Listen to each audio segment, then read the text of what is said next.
Hello, my name is Sarah, and today I will show you how to format a gallery on Wix for a digital portfolio. For this tutorial, you will need access to the internet and a computer or mobile device. To start, select Add Section.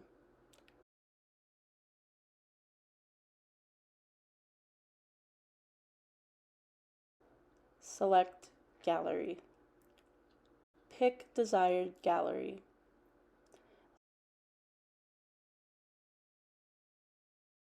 Select Manage Media. Click and drag image to change order.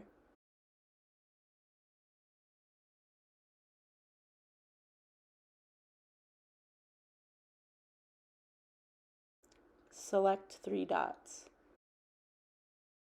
Select Remove or Replace Image to remove template images.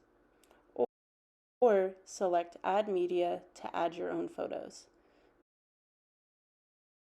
Select Image, Video, or Text for your content. Repeat until all content is added.